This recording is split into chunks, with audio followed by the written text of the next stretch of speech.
काले के शिव का मनाई हो, शिव मानत नाही। काले के शिव का मनाई हो, शिव मानत नाही। पूरी कचौड़ी शिव के मनहु ना भावे, पूरी कचौड़ी शिव के मनहु ना भावे। भांगा धतूरा कहाँ पाई हो, शिव मानत नाही।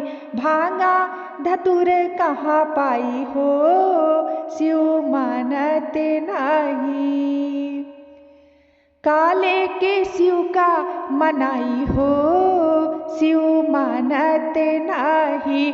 काले के शिव का मनाई हो, शिव मानत नाही।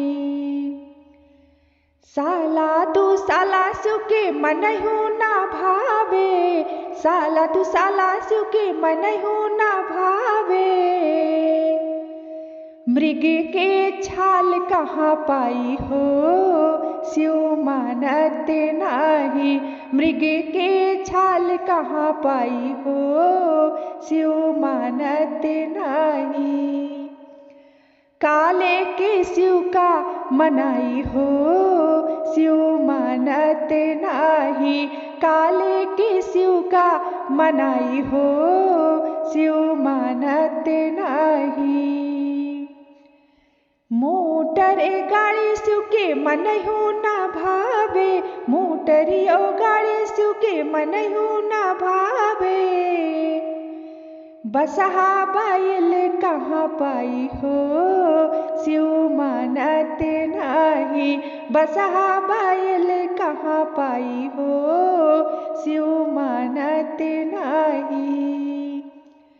काले के शिव का मनाई हो, शिव मानत नाही।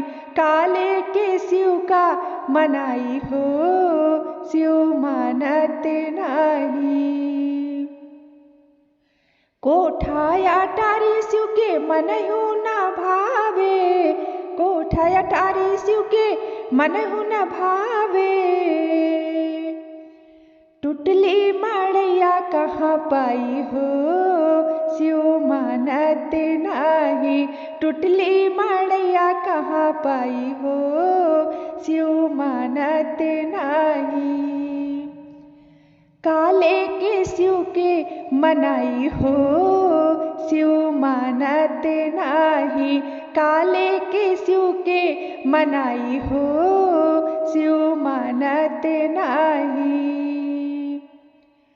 सोने के चैन शिव के मनहु ना भावे, सोने के चैन शिव के मनहु ना भावे। सर पे के माला कहाँ पाई हो, शिव मानत नाही। सर पे के माला कहाँ पाई हो, शिव मानत नाही। काले के शिव का मनाई हो, शिव मानत नाही। काले के शिव के मनाई हो, शिव मानत नाही। काले के शिव का मनाई हो, शिव मानत नाही।